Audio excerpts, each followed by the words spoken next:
Ahí está.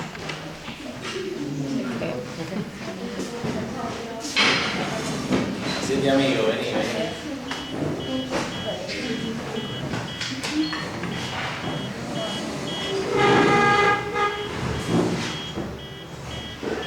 Bueno, esto es lo más cerca que puedo.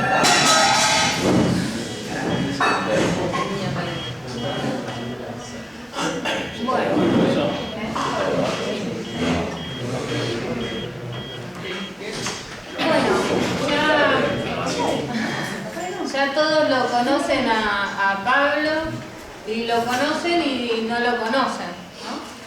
Lo conocen de las clases, saben seguramente que es el director de la carrera en esta universidad. Pero bueno, Pablo, además de ser licenciado en Kinesiología, porque es licenciado en Kinesiología, es profesor universitario y bien. Y bueno, y tiene numerosos títulos más y experiencias, ha dado clases en la UBA, es director también de la carrera en la UNAUR, otra universidad de Buenos Aires.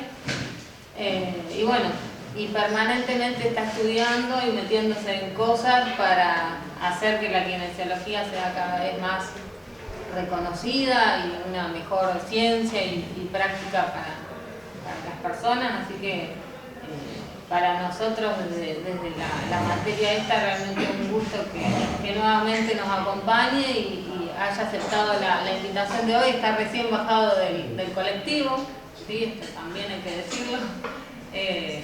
Es parte de la generosidad que lo caracteriza. Y digo esto porque en esta generosidad que lo caracteriza, bueno, a veces uno se olvida, digamos, un poco de esta trayectoria y de esta formación que tiene Pablo, así que es un lujo tenerlo acá. Aprovechen a hacerle preguntas que se deja, así que bueno, Pablo, cedo la palabra para que nos cuentes un poco de tu experiencia. Bueno, ahora formalmente buenos días.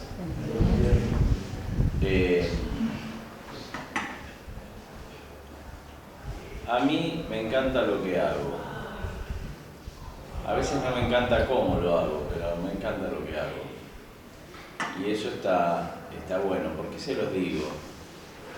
Porque estaría bueno que a medida que vayan avanzando en la carrera, se vayan dando cuenta que más allá de un mejor o un peor profesor, una materia más linda, una materia más fea, una cosa que me va mal o una que no me va tan mal, empiecen a sentir que les gusta lo que hacen.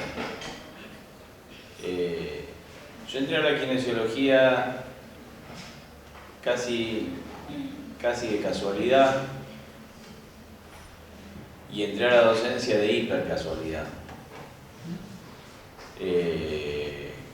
O sea que tampoco fue algo ni muy meditado ni demasiado pensado. Cuando yo entré a la universidad, yo trabajaba bastante en una parroquia ayudando a gente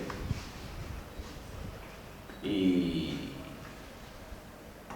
quería una carrera para seguir ayudando a la gente. Y bueno, pensé que tal vez era la educación, pero me daba como fiaca, cosa que después, bueno, revertí absolutamente. Tenía mucha facilidad para las matemáticas y la física, cosa que tampoco,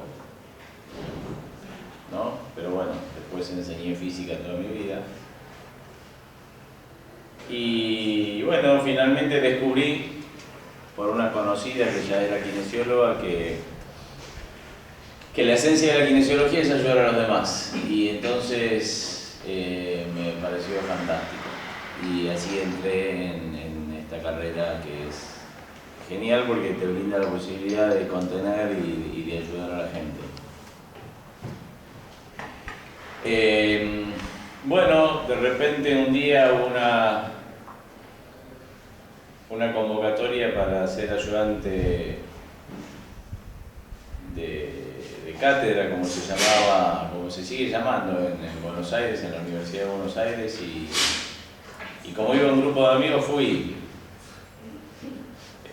Por suerte ese día no tenía que hacer otras cosas más importantes que eran para mí en esa vida, como jugar al fútbol o la música.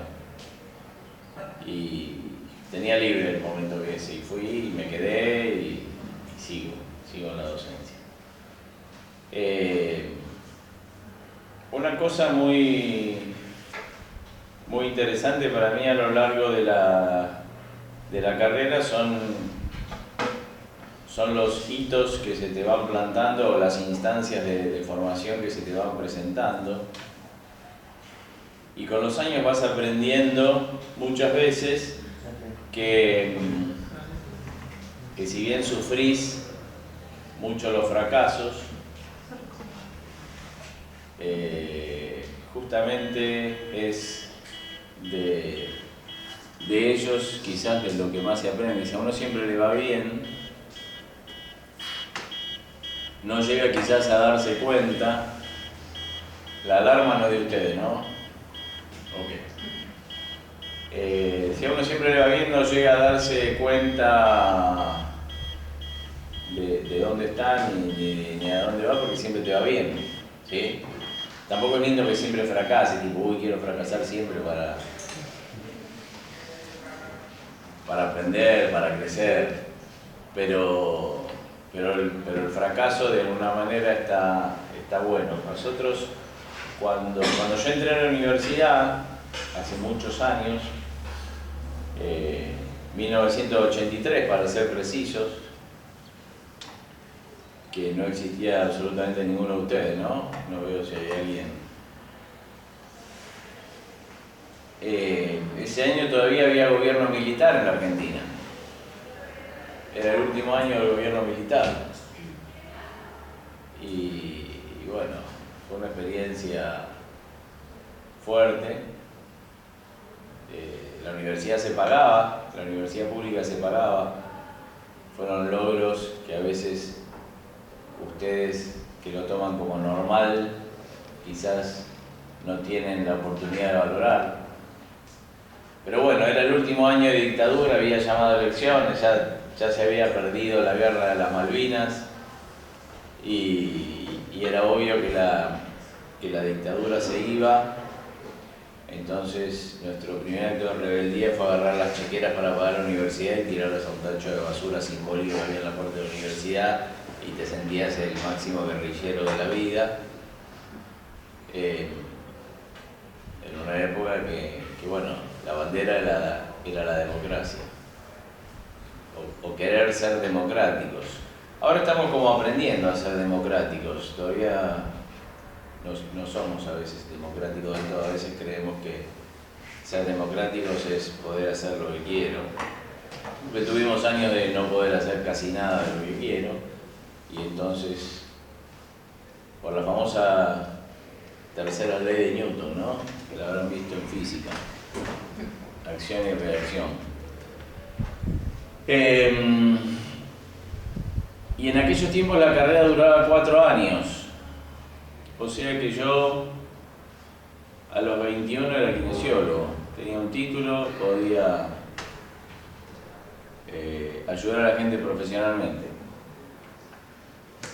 Y ahí tuvimos otra batalla importante, que fue ampliar la duración de la carrera. Ahora me van a odiar, ¿no? Con 4 años estaba bárbaro, profe. ¿Por qué a 5? Bueno, porque la formación profesional va más allá de los años que uno estudia. La formación profesional, primero que los años que uno estudia determinan qué tipo de profesión, qué tipo de formación elegís, ¿sí? Podés elegir una formación de 2 años y vas a ser técnico en algo. Podés elegir una formación de 4 o 5 años, vas a ser licenciado en algo, y no es lo mismo, inclusive para el día que cobres un sueldo, no cobra lo mismo un técnico que un licenciado.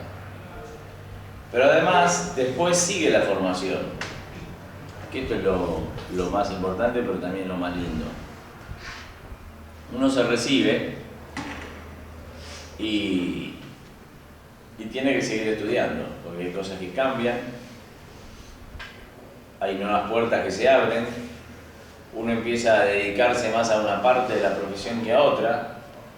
Quiero decir, algunos de ustedes se van a dedicar a pacientes deportistas, otros con enfermedades neurológicas, otros les va a encantar hacer terapia intensiva,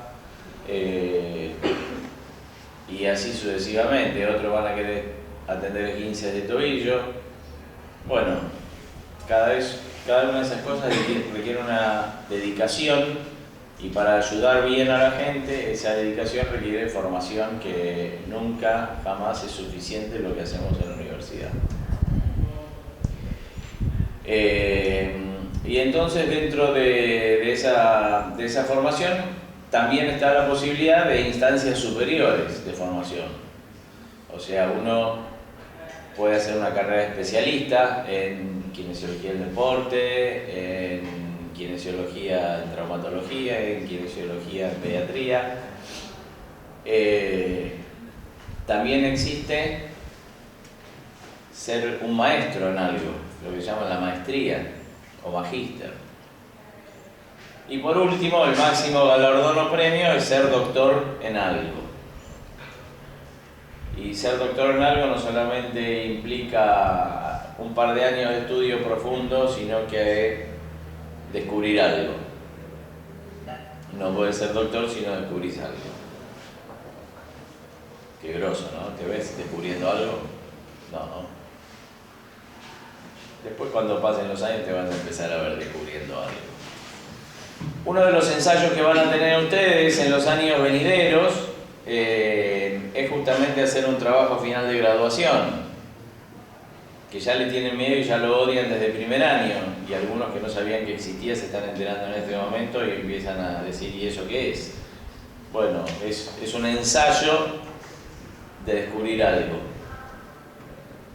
¿Tá? Generalmente, como estudiantes, no se descubre mucho, pero se encuentran cosas interesantes, que no es lo mismo que descubrir algo. Pero va a ser un ensayo importante e interesante a desarrollar.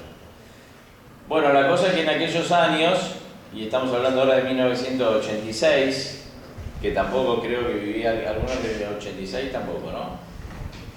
No.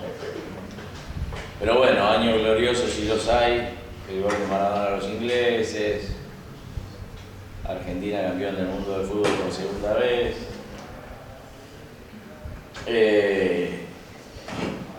En ese año 1986 logramos el paso a que la carrera tenga 5 años en lugar de 4, lo que pasaba a ser más importante, pero además tenía acceso a las especialidades, las maestrías y los doctorados, que con una carrera de 4 años no se podía. Y está bueno que sepan esto para que no sea tan terrible el odio que nos tenga los que luchamos en aquel momento y logramos aquello, porque, bueno, nada, jerarquiza la profesión. En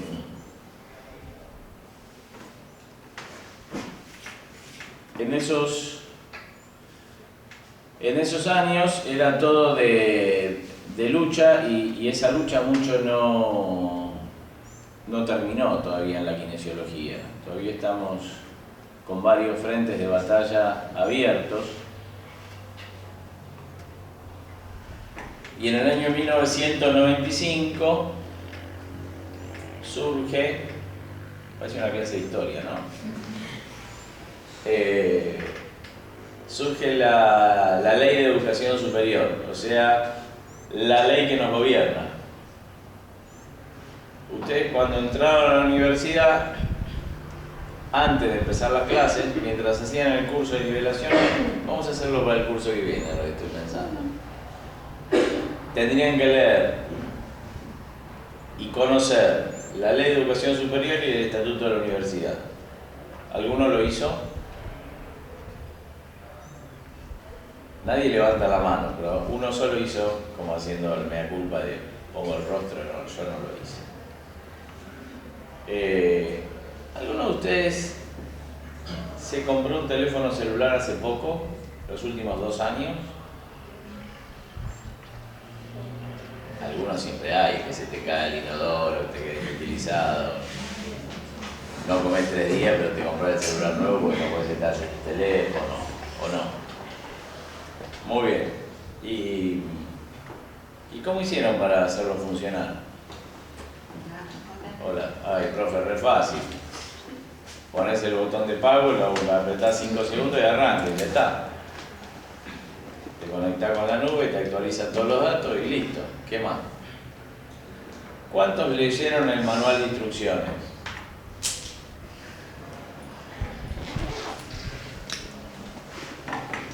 Es re fácil. Para saber cómo era porque me superaba. Ahí estamos.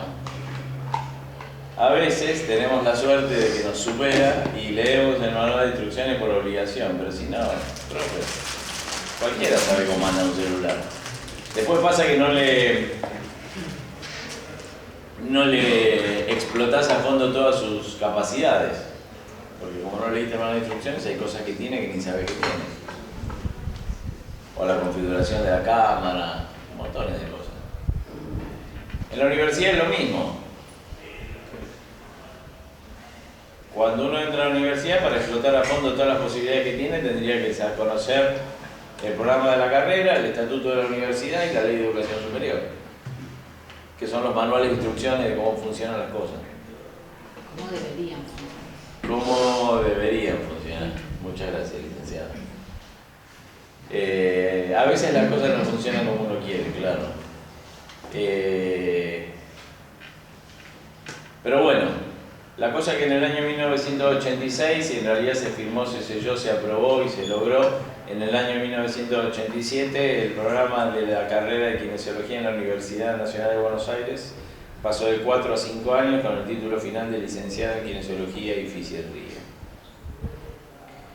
El título es medio largo y raro, ¿no?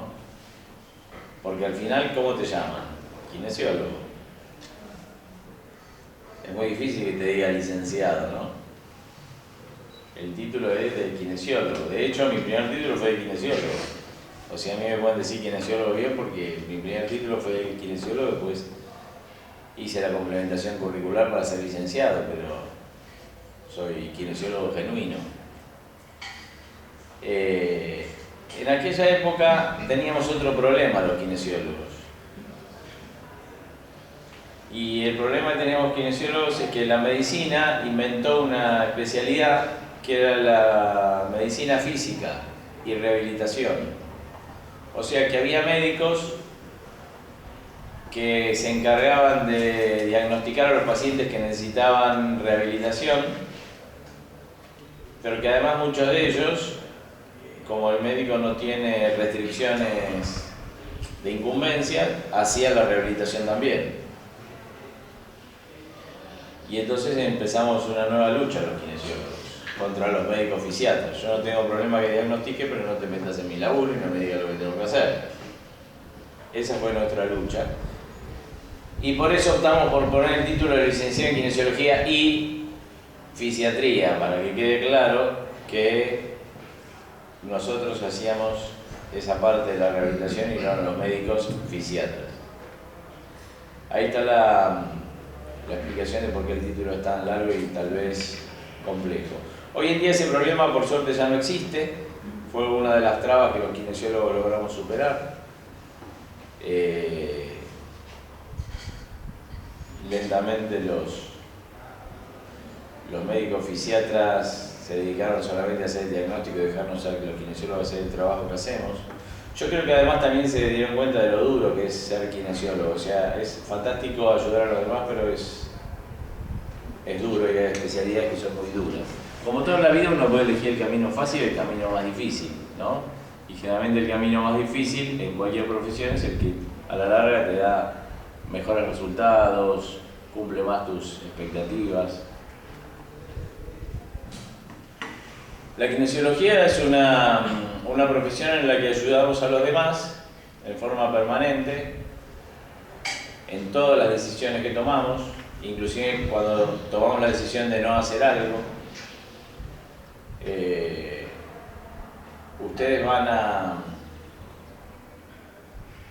Todos ustedes hicieron introducción a la kinesiología, ¿no?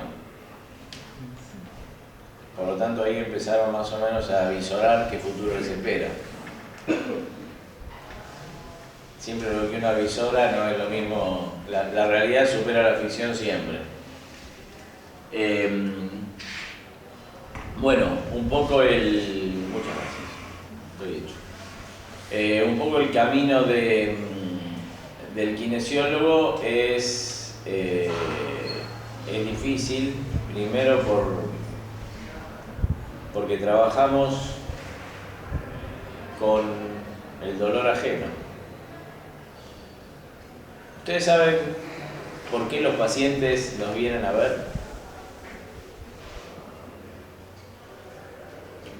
¿Por qué irían al kinesiólogo? A ver, piensen. Supongamos que no tienen que ir al médico para que los diga el kinesiólogo. Supongamos que ustedes pudieran tomar la decisión de decir voy al kinesiólogo. ¿Por qué irían? Para que le saquen el dolor o la molestia. Para Que le saquen el dolor o la molestia. porque tengo un dolor o una molestia y quiero que me lo saquen. O sea, el kinesiólogo es una aspirina. Ok. Básicamente. No, estamos acostumbrados, no te preocupes. Si ya te vas acostumbrado también a que te traten como una pastillita blanca. Bueno, ¿Qué más? en la materia estamos hablando de eso, que hay una incidencia terapéutica por sí misma a partir del vínculo que el kinesiólogo establece con el paciente, más allá de lo que haga o no haga, hay algo de terapéutico en cuanto al sostenimiento humano. Ahí vamos. Ahí vamos. Entonces, tengo un dolor, una molestia y quiero que me lo saquen. ¿Y qué otra causa, o por qué otra causa iría al kinesiólogo? Porque sé que estudió y sé que sabe, o sea, el origen de violencia lo puede... Pero seguimos con el dolor. Claro, o sea... ¿Y hay otra causa que no sea el dolor? Sí, en lo psicológico. Mira cómo queda bien. Un puntito más por acá. Sí. ¿Por prevención? Otro genio más. No, nadie va al kinesiólogo por prevención. Es un país, es el país que no existe, pero sí, tendría que ser. Otra causa para ir al kinesiólogo, quizás no se les ocurra en este momento, pero van a decir, es si no pueden mover una parte del cuerpo. Quizás nunca les pasó a ustedes, porque son jóvenes, muy jóvenes, y nunca les pasó que, no puedo mover la pierna, no puedo mover el brazo. Pero básicamente las consultas que recibimos los kinesiólogos son o por dolor o porque no pueden mover algo. Ese no puede mover algo también se relaciona con alguna lesión que hubo, ¿sí? Un esguince, una fractura, una luxación. Esa es la consulta común. Y acá vamos. Y cuando viene esa persona, que es un ser humano, no es un tobillo, ni una cadera, ni un tórax, lo primero que tenemos que pensar es cómo ayudamos a esta persona. Obviamente tenemos la posibilidad de, al estar formados, ayudarlo con herramientas científicas. Es muy importante. Pero una cosa esencial es lograr el vínculo con el paciente. Y un camino sencillo, digámoslo, entre comillas, y suponiendo que uno se lleva bien con los seres queridos, la familia y los amigos, es considerar al paciente como un ser querido. Si tiene tu misma edad, lo verás como un hermano. Si es un poco mayor, lo verás como a tu papá o tu mamá. Si es muy mayor, lo verás como a los abuelitos, o como un primo, como una tía. Y si es un bebé, lo verás como un hijo. Y eso es muy importante. El vínculo esencial que podemos establecer con el paciente, dicen muchos estudios, que es el 50% de la evolución del tratamiento hacia el lado positivo. Y para que ese vínculo sea bueno, hay que empezar a tratar de hacer un acercamiento desde el afecto y relacionarlo, como les digo recién, con seres queridos e imaginarnos que son seres queridos. Después a veces los afectos se salen de los carriles normales, ¿no? Me acuerdo que un colega una vez me contó que no supo cómo, pero de repente un día encontró que en el escritorio de su consultorio tenía la foto de 15 años de hija de un paciente. y que nunca sabe cómo esa foto llegó hasta ahí, pero bueno, evidentemente hizo un vínculo tal con el paciente que le regaló la foto de la nena con el traje de la fiesta de los 15 años. O una vez me encontré yo en una fiesta de 15 de una paciente, y cuando a la nena, en medio de la fiesta de 15, que da los agradecimientos, los premios, ella me nombró, gracias al kinesiólogo que me ayudó a tener bien mi espalda, y yo me quería morir, me quería meter abajo de una mesa, no tenía un solo amigo, estaba solo en esa fiesta de 15, y la nena nombrándome por los parlantes y haciéndome pasar para un diplomita de te agradezco porque me interesaste la espalda. Tenía escoliosis la nena, sigue teniendo porque eso no se cubre. Y ya debe ser una señorita mayor. Bueno, la cuestión es que obviamente igual con el afecto no se logra todo. Dijimos que es el 50%, falta el otro 50%. ¿Ustedes saben qué hace un kinesiólogo? ¿Qué hace? ¿Qué está habilitado para ser un kinesiólogo?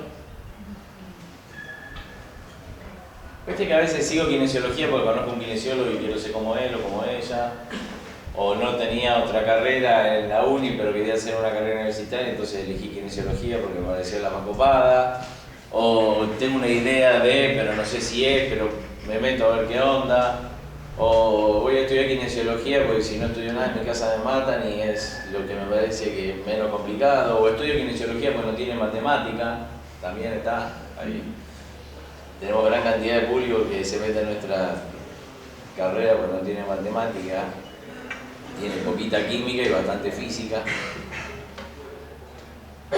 ¿Qué hace un kinesiólogo? Bien. ¿Y en qué consiste rehabilitar?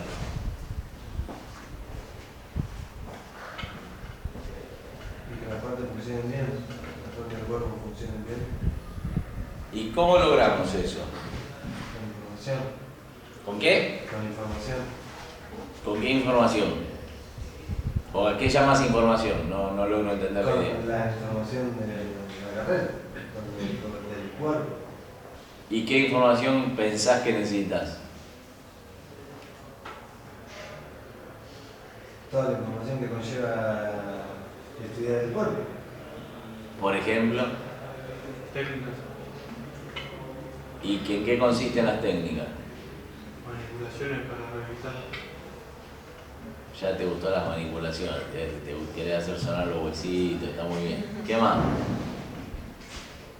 Por eso tenés que saber los tipos y géneros de las articulaciones. ¿Qué más?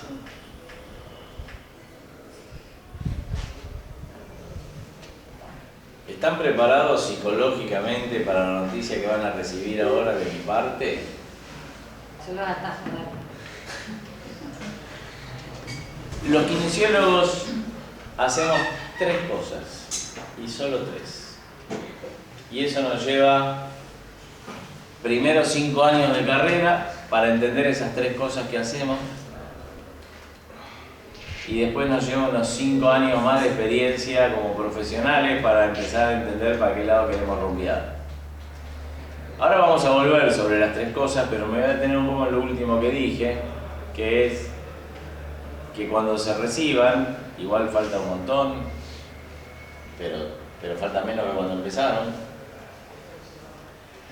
no salgan corriendo a hacer 500 millones de cursos para aprender algo, porque ustedes van a sentir que saben muy poco o casi nada. Pasa siempre en todas las carreras, en todas las universidades. No es que nosotros les enseñamos mal o que la universidad es malísima o nada, no. Pasa siempre. Uno se recibe y la persona siente que no sabe, pero además sabemos muy poco al recibir. Y entonces eso es festival para los que te venden cursos, porque vos sentís que no sabes nada y sabés cómo entras a mi curso. Y entonces, bueno, si tenés un poco más de plata, haces el curso más caro, si no tenés tanta, haces el curso más barato, pero haces curso para saber algo, En la medida de lo posible, en los 2-3 primeros años de carrera, si pueden evitar hacer cursos y primero entablar relación con la gente antes de entablar relación con los cursos, van a disfrutar mucho más de su carrera. Este es un consejo que les doy. De unos 32 años de kinesiólogo.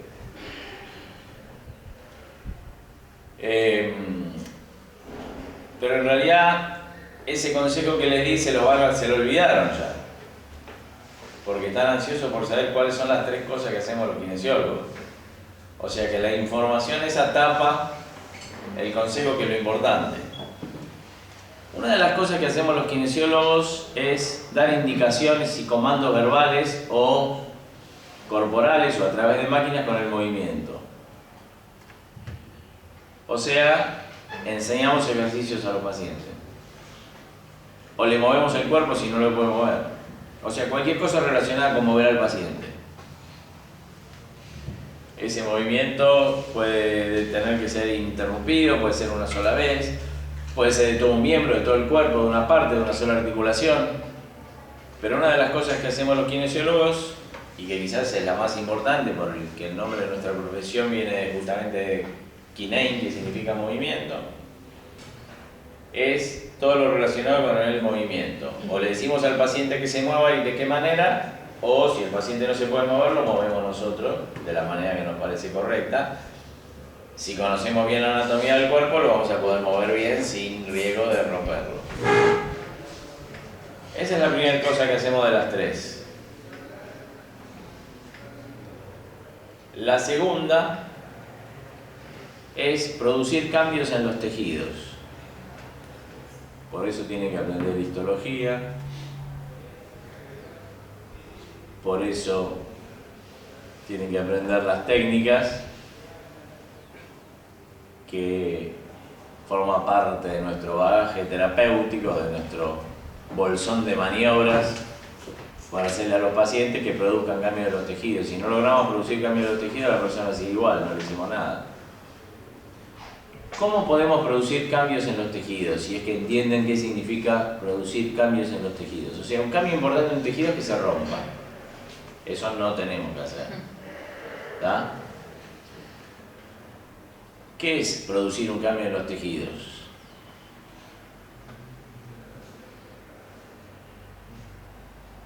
Por ejemplo, estirarlo, acortarlo, cambiar su forma, mover sus células, estimularlo, por ejemplo, con una corriente eléctrica. Y fundamentalmente, mejorando su nutrición. ¿Cómo mejoramos la nutrición de un tejido? ¿Quién nutre al tejido? A la mayoría. ¿Cómo le llega el morfio a la mayoría de los tejidos? No escucho. Por la sangre. Por la sangre. Todo lo que es la circulación, arterias, venas, linfáticos, todo lo que son los capilares, la microcirculación es determinante para que un tejido pueda mejorar, sanarse, curarse. Eso se conoce como la ley de la arteria. La ley de la arteria dice que si un tejido está bien irrigado, puede funcionar perfectamente, y si no está funcionando perfectamente, ya va a funcionar perfectamente. O sea que nuestro objetivo principal, en realidad, en esto de producir cambios en los tejidos, es mejorar su circulación. ¿Y qué podemos hacer para eso? Primero, usar nuestras manos. ¿Sí? Todo lo que tiene que ver con la masoterapia y las distintas formas del masaje. Por eso muchas veces el kinesiólogo lo llaman, y a mucha honra, masajista. Y por otro lado, ¿qué otra herramienta tenemos para producir cambios en los tejidos que se les ocurran? Que todavía no vieron, pero quizás conocen. Exactamente. Equipos de agentes físicos, equipos de fisioterapia.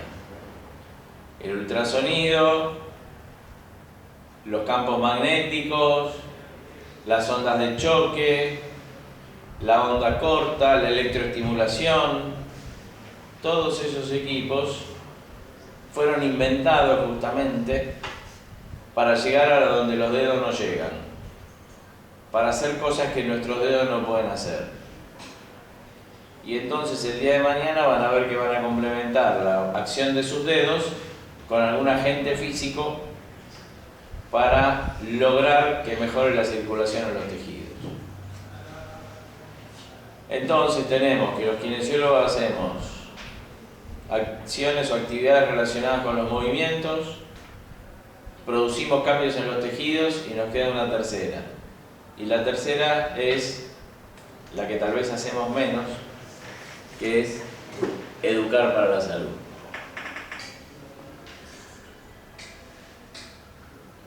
Ustedes quizás piensan de buenas a primeras, educar para la salud es dar clase. A mí no me gusta dar clase, chao, listo, nunca voy a educar para la salud. No, no es eso educar para la salud. Quizás el día de mañana tienen la posibilidad de participar de una charla, una conferencia, ir a una escuela a enseñar a los chicos algo relacionado con la salud. Dar clase en esta carrera. Dar clase acá con nosotros. Pero en realidad cuando hablamos de educación para la salud es enseñarle a su paciente cómo estar mejor, qué cosas no hacer para estar peor, qué movimientos tiene que hacer para curarse, cómo tiene que levantar un peso pesado, cómo tiene que utilizar la mochila, el teléfono celular, las cosas de las actividades de la vida diaria. Entonces, todo eso forma parte de la educación para la salud, que no solamente está relacionado con la prevención, sino también con el tratamiento y la curación. Por lo tanto, nos lleva, estimadas, estimados, 5 años aprender a producir cambios en los tejidos, aprender cómo son los movimientos del cuerpo humano y aprender cuáles son las premisas básicas para educar para la salud. Esas son las 3 cosas que hacemos los kinesiólogos. Ahora bien, cualquiera de esas 3 cosas después las van a aplicar a cualquiera de los campos de especialización que hay en la kinesiología. ¿Cuáles son esos campos? Algunos ya los nombramos. ¿Tienen idea en qué nos podemos especializar los kinesiólogos?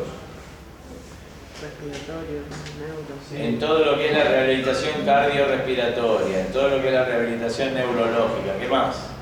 Deportivo. Deporte. ¿Qué más? Linfático. El linfático no es una especialidad en sí misma, ¿tá? Es como postura, no son especialidades en sí mismas, son herramientas que sirven para distintas especialidades. Por eso en realidad es mi pregunta, porque a veces uno cree que algo es una especialidad para que quede claro. El conocimiento y el trabajo y el drenaje linfático y todo lo relacionado con los linfáticos es muy importante para casi todas las áreas de especialidad de la kinesiología. Otro es los adultos mayores, o sea, la geriatría. Otro es los niños, o sea, especialidad en pediatría. La neonatología. Está incluida en la pediatría, pero no deja de ser una especialidad. Todo lo que es los primeros momentos de vida y después los primeros años de vida. Obviamente ortopedia y traumatología, y así sucesivamente van a encontrar áreas de especialización y van a encontrar partes dentro de esas especializaciones que parecen especializaciones pero que no lo son, como por ejemplo el compañero decía de los linfáticos o la reeducación postural o técnicas específicas, la rehabilitación vestibular, que son todas técnicas específicas pero que no son especialidades en sí mismas, sino que son partes de otras especialidades. Inclusive hay técnicas o partes de especialidades que son aplicables a varias áreas diferentes de la salud. En todo esto siempre lo esencial y lo fundamental, más allá de la técnica que utilice, es la relación con el paciente. Como decíamos hace un ratito, todo tratamiento depende de la buena relación con el paciente, sí o sí, pero no solamente eso. también se van a enfrentar con la parte, podríamos llamar fea, de la profesión, que es cuando toman una mala decisión, cuando por no saber o no darse cuenta cometan una negligencia profesional, produzcan algún daño a un paciente, y eso lo puede llevar a un juicio por mala praxis. ¿Saben lo que es un juicio por mala praxis? Más o menos, ¿no? Es cuando le producen, en lugar de curar al paciente, un daño y el paciente les hace un juicio porque se comportaron mal. El juicio de mala praxis puede llevarlo de cargos económicos hasta sin quitarle la matrícula de por vida. Por lo tanto, es esencial que los kinesiólogos, o por lo menos para mí, tengamos dos cosas muy en claro en estas tres cosas que podemos hacer. Primero, el gran principio de la medicina, que es primum non nocere. ¿Sabe el latín? Tendríamos que implementar el conocimiento del latín en la carrera si entendemos un montón de palabras de anatomía y de histología, ya que estamos, ¿no? Un año más. Claro, le metemos un año más, ahí está. Primum non nocere significa primero no hacer daño. Y eso lo tenemos que tener clave en nuestra cabeza. Primero voy a elegir técnicas que primero no le hagan daño. Y a partir de ahí veo cómo curarlo. Obviamente, con mayor año, con mayor cantidad de experiencia, con mayor cantidad de conocimientos, se reduce mucho la posibilidad de hacer daño. Por eso, después de graduados, es importante seguir formándose, porque una de las ventajas que da la gran formación es evitar la posibilidad de hacer daño. Pero lo otro fundamental que tienen, una herramienta para evitar los juicios de mala praxis, es llevarse bien con los pacientes. Ningún paciente que quiera a su terapeuta le hace juicio por mala praxis. Es así de claro y contundente. Es más, si un paciente se lleva mal con su terapeuta, va a buscar cualquier excusa para hacerle un juicio de mala praxis y sacarle plata. Entonces, y en definitiva, también necesitan llevarse bien con el paciente no solo para curarlo, sino para que no le haga juicio por mala praxis por cualquier pavada. Yo le rompí la costilla a un paciente.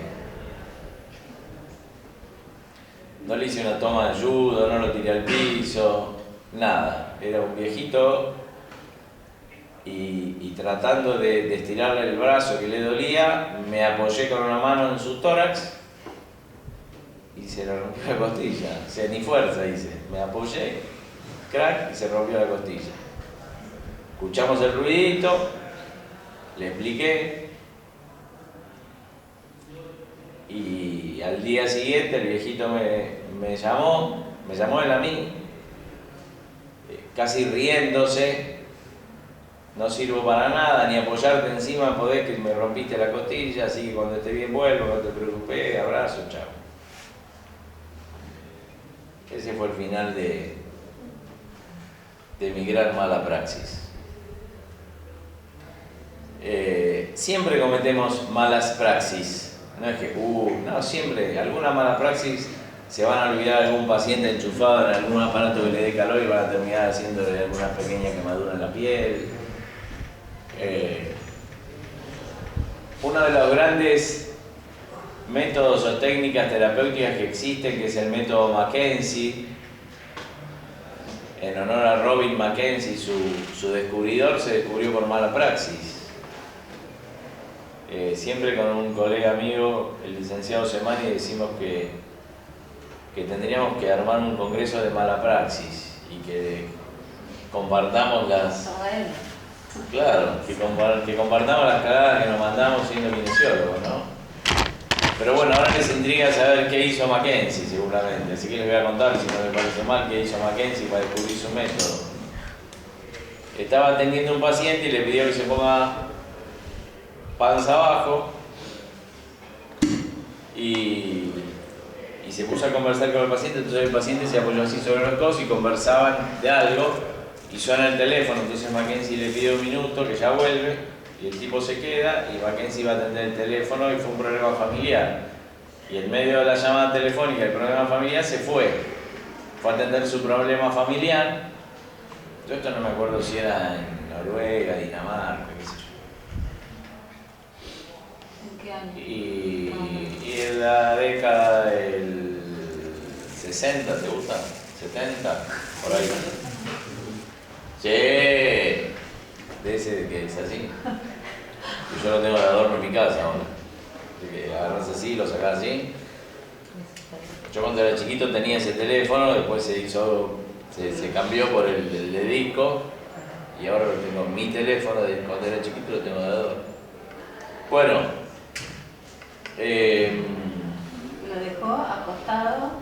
lo dejó acostado, se fue a arreglar el problema familiar y en el quilombo del problema familiar, que creo que era algo de la hija, no me acuerdo bien, se olvidó que tenía un paciente en la camilla.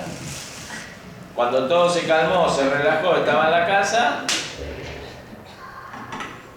ahí le cayó la ficha de nuevo. Su diencéfalo, que le tenía tapada la información, le habilitó la información y miren que el diencéfalo es como un filtro. Si no sabía, se entera nada. El diencéfalo filtra la información. Lo importante pasa y lo secundario lo retiene. Entonces le retuvo lo secundario y cuando calmó le dejó pasar y el paciente volvió al consultorio que aparentemente quedaba cerca. Y el tipo estaba en la posición que lo había dejado. 2 horas en esa posición y lo recibe diciéndole: usted es un maestro. Nunca me imaginé que esta posición sencilla me iba a calmar la lumbalgia que me había dejado 3 meses sin trabajar. Le agradezco infinitamente. Y entonces Mackenzie tenía 2 chances. Tenía 2 chances Mackenzie. Una era: bueno, listo, chao, zafé, listo, me pagó la consulta, chao. O la otra, la que hizo. ¿Qué le hice? A ver, voy a investigar, porque hasta ese momento predominaba la línea Williams. Williams, que no era la marca que hace los coches de Fórmula 1, pregonaba que para curar las lumbalgias había que hacer abdominales. Hoy ni se habla ya de hacer abdominales, es algo que no existe hacer abdominales. Estamos hablando de los años 60, del siglo pasado. Y bueno, Mackenzie, imagínense al tener tipo panza abajo y con la columna así, estaba extendido. El pensamiento era: hernia de disco para atrás, si lo extiendo arruino la hernia. Hay que ir para adelante, alejarse. Bueno, Mackenzie curó al tipo haciendo lo que no correspondía. Y empezó a estudiar por qué los ejercicios en extensión podían solucionar los problemas o los dolores provenientes de la hernia de disco lumbar. Y así creó el método Mackenzie, que se relaciona mucho, bueno, básicamente su base es las distintas modalidades de ejercicio en extensión. En el año 1986, el año que yo me recibí, fue donde conocí el método Mackenzie por el jefe de servicio del Hospital Durán, donde yo hice mi último año como estudiante de kinesiología. Y conocí al doctor Rocabado. ¿Cómo andamos de tiempo? ¿Bien? ¿Puedo seguir hablando toda la mañana? Ah, ok. ¿Hasta las 12? ¿Me avisan ustedes cuando están aburridos? La cuestión es que estábamos en el servicio y el jefe, el profesor Alberto York, uno de mis grandes maestros, que falleció hace poco, nos tiraba, entre comillas, los casos más fáciles. Éramos estudiantes del último año, se supone que ya sabíamos bastantes cosas, entonces te dejaba los casos fáciles. Pero a mí me quiso desafiar y me pasó una lumbalgia de una señora joven, pero que era enorme. Vieron que las mujeres enormes como que se distinguen, ¿no? Pero yo les juro que esa mujer medía 1,90 m. Imagínate una mujer de 1,90 m de alto por casi 1,90 m de ancho. Y yo un niño de 21 años. lumbalgia. Y el profe me dice, asomate a la sala de espera y mirala. Y volvé, no la llames. Mirala, te vas a dar cuenta quién es. Mirala y volvé. Bueno, me asomo, veo a la gorda, cariñosamente lo de la gorda, pero era una obesidad importante. Vuelvo pálido. O sea, acá no hay salida. ¿Qué hago? No la puedo levantar, no la puedo mover, no, nada, ni una pierna de una persona que pesa más de 100 kilos, ¿cuánto te pesa? Bueno. Y entonces me dijo, ¿miraste cómo está sentada? Yo miré que era gorda y enorme, no miré cómo estaba sentada. Yo ni recibido estaba. O sea, esas cosas te enseñan los grandes maestros. Volví a mirar, me vuelvo a asomar como un idiota. Y la gorda... Decime que no te veían que te asomabas a mirar, por favor. No lo sé, yo estaba tan nervioso que no lo sé. Y la sala de espera de hospital público, o sea, había 500 personas, o sea, ahí zafaba. Pero esta señora grandota se destacaba fácilmente. Y la señora estaba tirada para atrás. Si a ustedes les duele mucho algo, ¿en qué posición se ponen? En la posición en que menos les duela. Y entonces empezamos a hacer los ejercicios de Mackenzie con la gorda. Y teníamos una camilla de tracción que te ataban con unas cinchas que parecía una cuestión de esta que de la mazmorra que te estiran y te para, ¿cómo se llama? Cuando a los prisioneros lo... Ah, sí, tortura. Tortura, parecía una cama de tortura. Y el jefe me dice, este es para la gorda, vamos a llamar a la gorda, no me acuerdo su nombre además. Era una camilla así donde la señora se ponía y se la ataba de los hombros, de la cintura, de las piernas y una manivela iba girando y la iba estirando. A la gorda la curamos. Se fue feliz, nos trajo medialunas, tortas, nos visitaba una vez por mes para decirnos que no tuvo más lumbalgia. Con el Mackenzie la curamos. Pero ahí vino la pregunta siguiente.